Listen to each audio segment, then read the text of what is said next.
Sinema Radyo. Əziz dinləyicilər, Dost Sinema rubrikasına keçid aldıq. Bugün çox maraqlı qonağımız var. Əməkdar incəsənət xadimi, kinorejissor, hamımızın çox yaxşı tanıdığı, sevdiyi İlxan Cəfərovdur. Xoş gəldiniz. Xoş gününüz olsun, təşəkkür edirəm. İlxan müəllim, sizi premyera münasibəti ilə təbrik edirik. Minnətdaram. Ayın 15-i Heydər Əliyev mərkəzində Akinak filminin premyerası oldu. Biraz bizə o təqdimatdan danışın. Təqdimat təbii, yəni bizim üçün çox gözəl bir əhval-ruhiyyədə keçdi.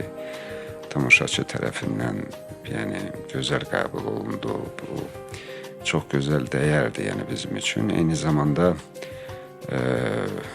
mötəbər bir səhnədir, mötəbər bir zaldır. Fəxarət hissidir, yəni. Çox gözəl, belə. Biz Sinema Radyo olaraq hesab edirik ki, Akinak mövzu və dövr baxımından, həm də janr baxımından İlxan Cəfərovun yaradıcılığında bir ilk idimi? Düzdürmü? Bəli, tarixi mövzu. Bəli. Aha. Demək olarmı ki, bu yarı tarixi, yarı nağıl, yarı fantezi janrındadır? Bəli, məhz belədir.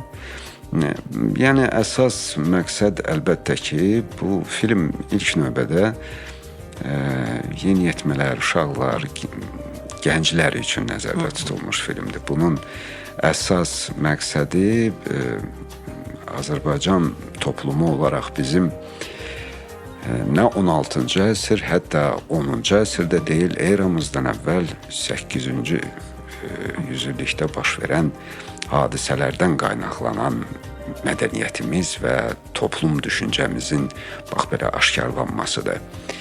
Tarixi, təbii bu indi sənədli faktlar burada çox o qədər də öndə deyil, çünki həm nağıl janrı, həm uşaqlar üçün maraqlı olsun, bilirsiniz.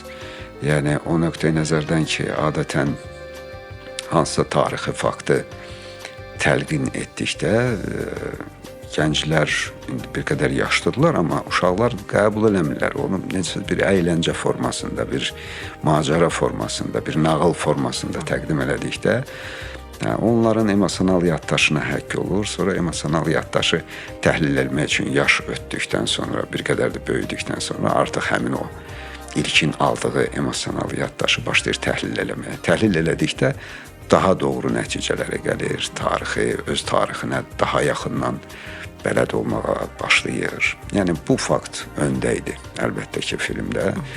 Mənim üçün ilk filmdir, yəni tarixi mövzu öz-özlüyündə əlbəttə çox ağır janrdır, çətin janrdır. Təbii, yəni burada tarixi dürüstlük də vacibdir. Həm geyimdə, həm də əslində qalsa düzdür, o dövrlər haqqında yəni nəzəri biliklərdən başqa dəqiq biliklərimiz də yoxdur. Yəni nə geyimlər, nə ləvazimatlar, nə danışıq tərzi, amma bir ortaq bir, yəni müasir dilə yaxın dildə müasir uşaqları və gəncləri, yeniyetmələri nəzərə alaraq belə bir ortaq bir üslub tapıb düşünürəm ki, bax bu formada təqdim etməyimiz yəqin ki, doğru olardı. İlxan müəllim, Akinak ümumiyyətlə kimin ideyası idi, hardan yarandı? Biraz oradan danışırız. Akinak bu deməli qədim skif tayfalarına aid olan İşquz və İç Oğuz və Dış Oğuz tayfalarının elə bil ki, qılıncının adıdır. İlk növbədə mən çox minnətdaram. Deməli, bu mövzunu ümumiyyətlə bizim cəmiyyətimizin düşüncə gündəminə gətirən tarixçi alimlər və başda tarix elmləri doktoru Professor Həsən Həsənova dərin minnətdarlığımı bildirirəm. Çünki bu mövzunu, necə deyirlər, təşəbbüskarı, ilkin təşəbbüskarlarından biri məhz Həsən Həsənovdur. Belə bir mövzunun ortalığa çıxması, yəni Məsəl üçün İşquz deyirik, İç Oğuz, Aşquz deyirik, Taş Oğuz, Dış Oğuz, yəni. Amma bunlar hamısı əlbəttə böyük Skif ailəsinə aid olan boylardır, tayfalardır. Bizim ərazidə, yəni bu Qara dənizlə Xəzər dənizi ortalamasında məhz o İç Oğuzlar tayfasının, yəni Skiflərə aid İç Oğuzlar tayfasının məkanı kimidir və burada da yəni birincisi qədim Türk dünyasının necə deyərlər, biz adətən tarixdə bildiyimiz ilk Türk necə deyərlər, ekspansiyası və Avropaya tərəf yürüşü 1-ci əsri adətən belə nəzərdə tuturuq. Amma tarixçi alimlər bunu daha dəqiq bilirlər ki, bu ondan çox əvvəllərdə baş verib. Yəni ilk Türk tayfalarının bax bura miqrasiyası və burada dövlət quruculuğu, buradakı yəni yerli əhali ilə təmasa girməsi və yeni bir dövlətin yaranması faktı bu artıq yəni artıq bir tarixi fakta çevrilməsi bizim üçün çox önəmli idi. Bilirsiniz, yəni ən əsas nədir? Təbii bugünkü bax belə deyirəm də texnoloji sıçrayışlar bu mürəkkəb bir dünyadır. Çox dəyişkən informasiyalar dünyasıdır. Bu dövrdə hər hansı bir fikrə tuşlanmaq və onu necə deyirlər, orientir kimi təyin etmək biraz çətindir. Və bu çılğınlıq, bu dəyişkənlik adətən həm fikir dəyişkənliyi ortalıqda qalır, nə o təməl mədəniyyətlərini təbliğ elə biləcək qüvvələr önə çıxır. Çünki məsəl üçün bu günləri bizim gəncliyimizin düşüncəsində və ümumiyyətlə yəni dünyəvi düşüncədə Avropa mədəniyyəti haqqında anlamlar daha çoxdur. Amma qədim şərq mədəniyyəti haqqında düşüncələrimiz, yəni bu gənclərdən gedir təbii, yəni alimlərdən və yaxud yaşlı nəsildən getmir.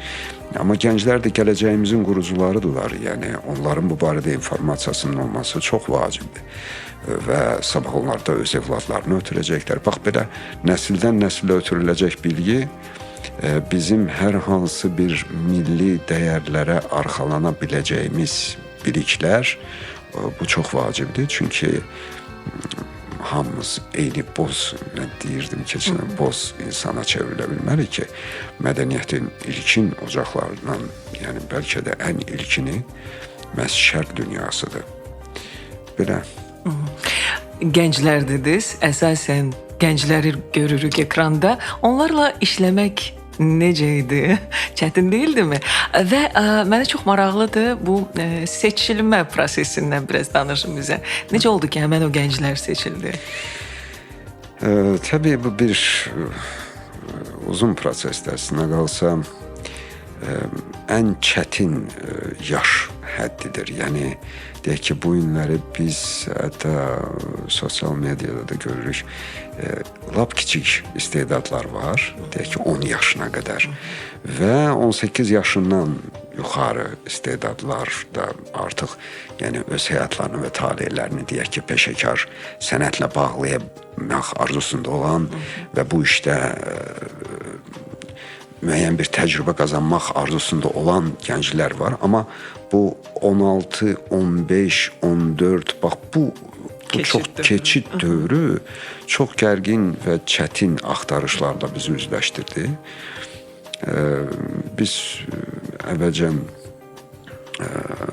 deməli ümumiyyətlə fürsətdən istifadə edib eyni zamanda Azərbaycan Alpaqut Federasiyasına da dərin təşəkkürümü bildirirəm. Bu qədim türk ənənələri, döyüş ənənələri yaşadan bir federasiyadır. Orada məhz elə bu yeniyetmələr yetişirlər. Həm ox atmaq, həm qılınc oynatmaq. İlk növbədə biz əlbəttə ki, həmin federasiyaya müraciət etdik Belə oldu ki, biz hətta bir-iki nəfəri də seçdik. Çünki sadəcə qılınc oynatmaqdan deyil, eyni zamanda kameranın qarşısında dayanmağı bacarmaq lazımdır. Yəni bir organika adlanan bir şey var da, yəni kamerada. Mən özüm kameradan, hələ mənim neçə yaşım var, mən uşaqlıqdan çəkirəm, amma mən hökürəm. Yəni çəkinirəm kameradan. Amma o şərtiliyə getmək, yəni bu özünü tarixi bir personaj kimi hiss eləmək çətin idi. Çətindir gənclər üçün. Amma belə oldu ki, sonra bizdə belə seçdiyimiz uşaqlardan biri mütləq əskər getməyə ərəfəsində idi.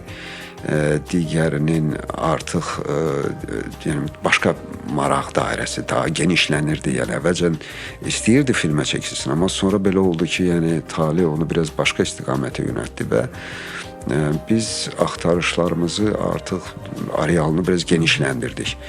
Genişləndirdikdə də gördük ki, bu da bir yol deyil. Çünki genişlikdə axtarmaq o qara otaqda qara pişiyi axtarmaq kimi bir şeyə çevrilir. Yəni konkret istiqamətlər lazım. Yaxınlarımıza, dostlarımıza, həmkarlarımıza bax belə müraciət etdik və belə oldu ki, bəli, baş rolun ifaçısı Fikrət Ocaqverdiyev bizim televiziyada sistemində uzun müddət fəaliyyət göstərən əmisi Ocaqverdiyev və Təranə xanım Yox teatrının aktrisası onun qardaşı oğludur deyək. Yəni gəldik, görüşdük və başa düşdüm ki, artıq müəyyən bir bilgisi var. Yəni sənət haqqında bilgisi var. Yəni ailə özü mühit çox vacibdir. Sənət haqqında bilgisi var və bir də arzusu var. Eyni zamanda kino fakturadır. Ekran qarşısında, kamera qarşısında organik dayana bilir. Yəni belə bacarıqları gördük və Fikrəti həmin o baş rolda Ərsaq, o 4 dostdan birinin roluna təsdiq etdik. Alpaqut Federasiyasından biz Fidan Qafarovanı, xanım qızımızı seçdik. Çox mahir ox atmaq üzrə mahir, yəni biliyə malik bir qız idi. Elə orada da Alpaqutda da belə məhz ox atmaq üzrə necə deyirlər, ixtisaslaşırdı. Onun əsas o döyüş istiqamətlərindən ən vacibi elə ox atmaq idi. Sonra belə oldu ki, bizim Günel Həmidova, gözəl aktrisamız, bizim ikinci rejissorumuz Anar Almazov idi və Anar dedi ki, bəs Xan müəllim, mən tanıyıram, Günelin bir oğlu var, Məhəmməd. Çəkilib artıq. Həm Rüfət Şahbazovun uşaqlar üçün seriallarında müəyyən bir rol oynayıb və ümumiyyətlə belə bir təcrübəsi var. Dedim, çağırım bir baxaq, görək, Allah saxlasın, görək də nə edirik. Elə Məhəmməd gələn gündən dedim ki, Məhəmməd, baxdım gördüm faktura, yəni zahirən çox uyğundur. Dedim, Məhəmməd, bu bilirsən necə personajdır?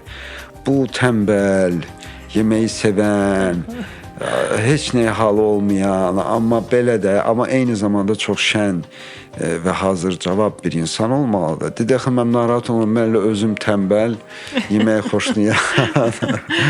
Elə o sözləri deyəndə mən başa düşdüm ki, bəli. Odur. Odur, bəli. Rahat çünki danışdı. Və Yusif Rəhimli bizim xət prodüserumuzun oğludur. Yusifi də dəvət edəndə ümumiyyətlə belə alim uşaqdır. Oğlan uşaq deyəndə ki, daha artıq böyük olanlardılar.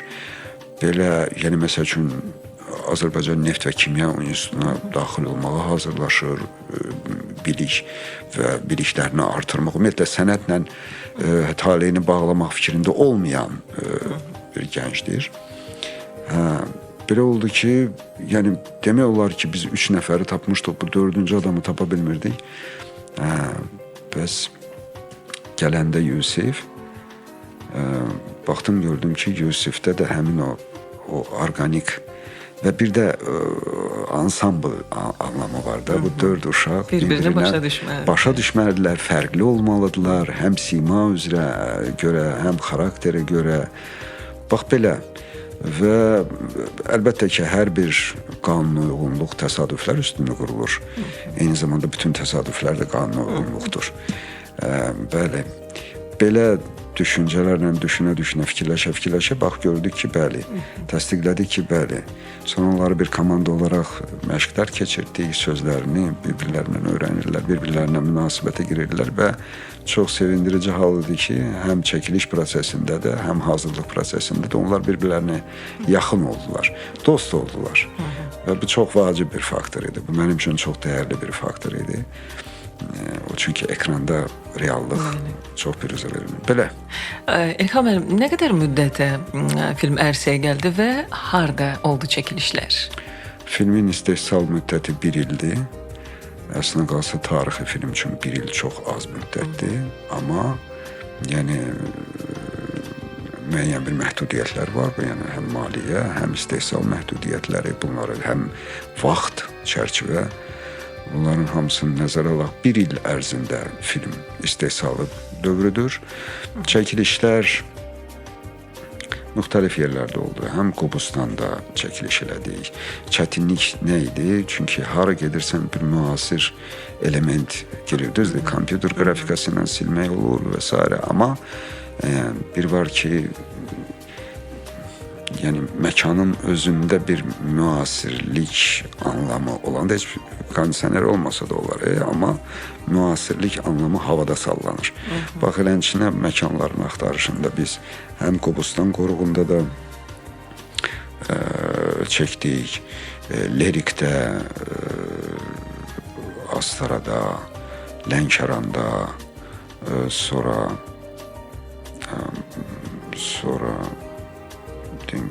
Gəncədə, Göygöldə, Göygöl Yağlaq festivalı keçirilən ərazidə də bir çəkdik.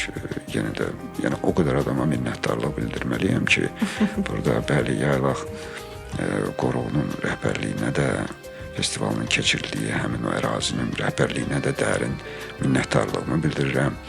Ümumiyyətlə qoy minnətdarlığımı bildirim, çünki bizdə həm də bizə çox yaxından kömək edən sərhəd qoşunları, sərhəd xidməti qoşunları, dövlət sərhəd xidmətinin süvariləri çox yaxından kömək elədilər.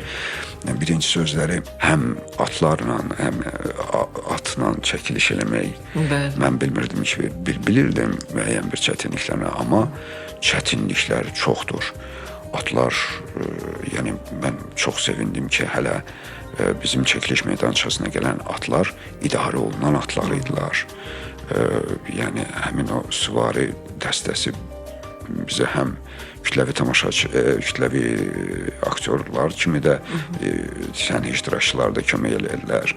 Həm döyüşçü kimi belə geyindirirdim. Düşmən ordusunun sərkərdələri kimi çəkirdim. Sonra paltarlarını dəyişirdilər. Olurdular işquzu. Yəni bax burada bir... Siz məni qabaqladınız. Mən elə sual vermək istirdim. Çünki ekranda biz həm müxtəlif kostyumlar görürük, həm kompüter qrafikasından istifadə olunub. Ən çətin məqamlardan biraz siz bizə danışdınız. Başqa nə ilə üzləşdiniz və ya yadda qalan nə oldu? Yadda qalan ümumiyyətlə prosesin özü. Çünki uzun müddətdir tarixi mövzuya kinematoqraf, yəni ən azı səhv eləmirəmsə bir 19 ildir, yəni son müraciət olunmuş tarixi filmlər, çəkilmiş tarixi filmlər, səhv eləmirəmsə Cavad xan və Hökümdarın Taleyi idi. Yəni sırf Azərbaycan kino istehsalat sisteminə aid filmlər uzun müddət idi biz bu filmlərlə çəkildik. Ondan da öncə artıq Nəsimi, Dədə Qorqud, Babək, onlar da bir 20 il ondan öncə çəkilmiş, bəlkə də daha çox çəkilmiş filmlər. İstehsalat prosesində tam yeniliklər. Mən hər dəfə deyirəm ki, hər hansı bir filmin istehsalına başlamamışdan qabaq düşünürəm ki, yəni filmdir, müəyyən bir təcrübəm var, müəyyən bir biliklərim var, 5 yaşından çəkiliş meydançasında, amma hər filmin sonunda anlayırsan ki, mən nə qədər şeyi bilmirmişəm, nə böyük proseslərdən xəbərsizənmişəm. Yəni bununla belə anlayırsan ki, bütün təcrübələr, bütün qazanılmış bu təcrübə, bilik, keçilmiş yol hər bir yeni işlə yenilənir və elə bilgilər gəlir ki, sən onlardan tam xəbərsiz idin. Belə maraqlı hadisələr bizim üçün, yəni hər anımız maraqlı idi. Maraqlı idi ki, eyni zamanda çətin idi. Çünki biz başa düşürdük ki, bu tarixi məsuliyyət var. Biz başa düşürdük ki, bunun sabahları ekranda baxacaq alimlər var, orada tarixi nüansların uzlaşdırılması var. Yəni düzdür, bizim bir dadımız var idi ki, nağılda raket də uça bilər birdən-birə, 8-ci əsrdə, amma indi bu zarafatdır əlbəttə. Bax beləçinə, bütün prosesin özü, uşaqlarla münasibət, gənclərlə bax beləçinə münasibət, onların nəsiz bu çəkiliş dövrü bitəndən sonra mən bir məyusluq gördüm gözlərində ki, bu bizim üçün bu bir nağıl idi, öz-özlüyündə çəkiliş prosesinin özü bir nağıl idi, bu nağıl bitdi. Yenidən biz həyata, məktəbə, dərslərə qayıdırıq və oluruq yəni sıravi Azərbaycanlı gənclər beləncə. Mən belə başa düşürəm ki, həm o tərəf üçün, həm də sizin üçün çox maraqlı bir təcrübə oldu gənclərlə işləmək. Nə dərəcədə çəkiliş prosesinə müdaxilə edirdiniz? Məsələn, olubmu ki, hansı bir səhnələr ssenariyə əsasən yox, məhz sizin baxışınızla dəyişib? Bu bir mürəkkəb prosesdir ümumiyyətlə. Təbii, prosesin içində olanda sən artıq yəni dəqiq yadında qalmır ki, hansı ssenaridir, hansı sənin düşündüyündür, hansı bu dəqiqə olunmuş əlavədir, hansı şəraitdən və imkanlardan asılı olacaq məcburiyyətlərdir. Yəni bunlar hamısı bir qarışır. Ona görə dəqiq deyə bilmərəm ki, bunların hansı mənim müdaxiləmdir. Amma sonradan oturursan, başa düşürsən ki, yəni söhbətin kökündə nədir? Söhbətin kökündə bir hekayə var. Hekayənin müəllifi İlqar Safatdır. Mən dəfələrlə qeyd eləmişəm, İlqarın çox belə bu uşaq dünyasını çox gözəl duyması var. Onun bəlkə də özünün daxilində o uşaq hissiyatını qoruyub saxlaması çox dəyərlidir. O çox yəni yaxından anlayır uşaqlar. Mənim üçün çətindir. Mən biraz ciddi kino dartıram həmişə, özümdən asılı olmayaraq, amma sonra hekayənin içində əlbəttə orada bizim ssenaridə iştirak edən Azər Ziyadlı da var. Tarixçi alimdir. Bizə həm tarix üzrə məsləhətçimiz idi, film üzrə. Həm Lətif Soy, gənc, bu dəqiqə səhv eləmirəmsə Sorbonnada oxuyur universitetdə bir kino ixtisası üzrə. Onun ssenariyə müəyyən bir müdaxilələr oldu. Yəni bunlar hamısı bir ortaq bir prosesdir. Bu dəqiqə dəqiq demək olmaz ki, bax bu budur, bu fikirləşir və s. Elxan müəllim, biz Sehirli Xalat, Bir Qalanın Sirri, Qərib Cinlər Diyarında və s. bu filmlərlə böyümüşük. Sizcə Akinak bu filmlər sırasına düşə biləcəkmi? Ümidvaram. Çox ümidliyəm. Əlbəttə, bilirsiniz necədir? Mən həmişə deyəndə ki, kino ümumiyyətlə bahalı sənətdir. Biz oyunları, bax belə bir maraqlı faktla üzləşdik. Deməli, Dədə Qorqud filminin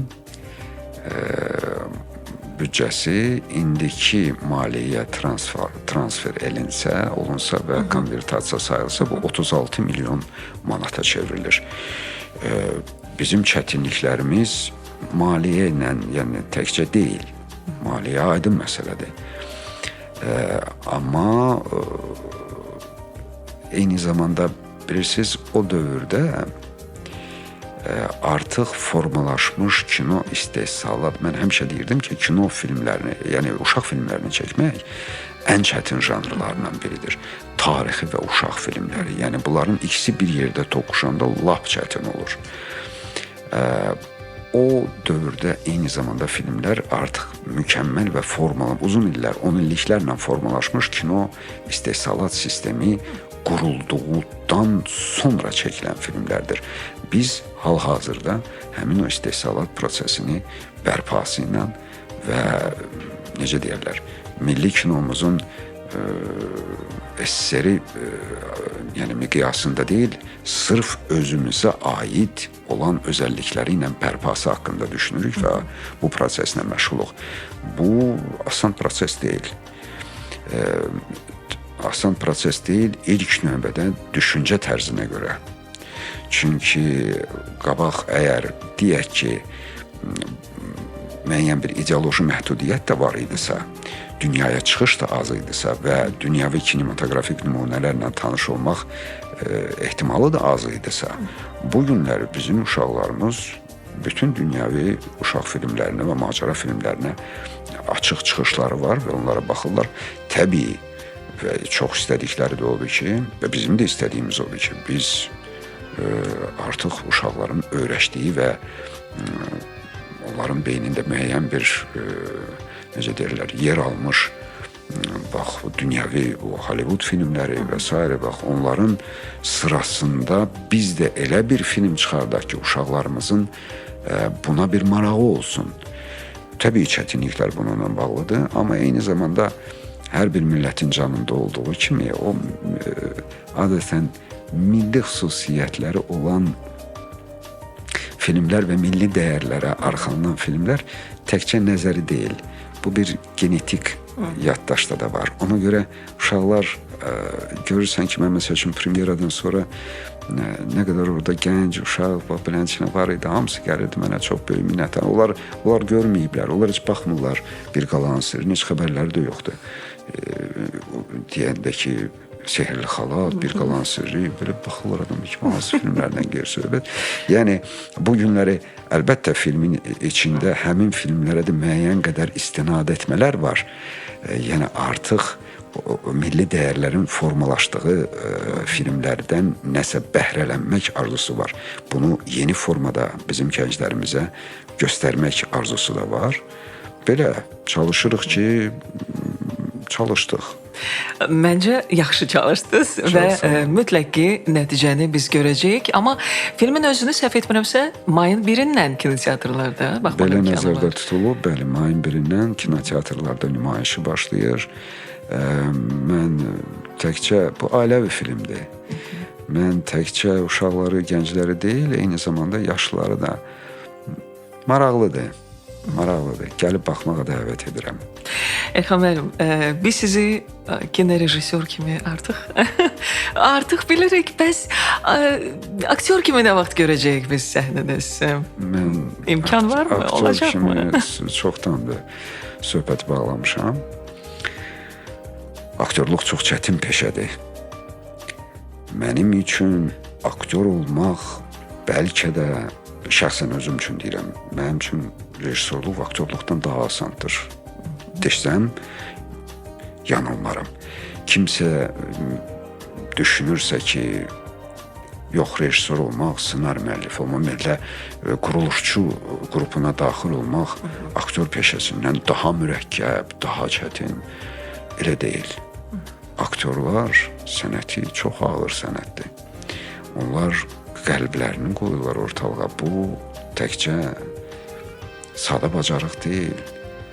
Bu mütləq formada daxili dünyaya qəlbini açmaq, yəni çox təhlükəli və ağrılı bir prosesdir. Biz hamımız müəyyən bir maska altında gizlənirik. Hamımız öz obrazımızı oynayırıq. Aktyor isə öz obrazından əlavə digər obrazları da oynamalıdır. Amma o Stanislavskinin dediyi kimi mən təklif olunmuş şəraitdə, yəni öz daxilinə, öz xarakterinə, öz təbiətinə arxalanıb hansısa bir obrazı yarada bilərlər. Bax, öz təbiətinə arxalanmaq, o təbiəti çıxardıb kiminsə müzakirəsinə qoymaq deməkdir. Bu sadə iş deyil, çox ağır işdir. Məncə siz hər iki işin ötesine çok yaxşı gələ bilirsiniz. Təvəzzükarlıqdan uzaq olsa da. Amma bu düşünürəm ki, yəqin ki öz üzərində işləməkdən və professional olmadan irəli gəlir. Mən çox təşəkkür edirəm sizə. Minnətdaram. Bugün bizə vaxt ayırdınız Serkan müəllim. İşlərinizdə uğurlar diləyirəm və yeni layihələr sizdən gözləyirik. Çox minnətdaram, təşəkkür edirəm. Çox xoş oldu. Bir daha Sinema Radioya dərin təşəkkürümü bildirirəm. Çünki bütün bu kinematografiya ilə bağlı açıq deyə biləcəyimiz, söyləyə biləcəyimiz, problemləri aşkarlaya biləcəyimiz çox gözəl bir kanaldır. Minnətdaram sizə. Təşəkkür. Sinema Radio, Sinema Radio, Sinema Radio.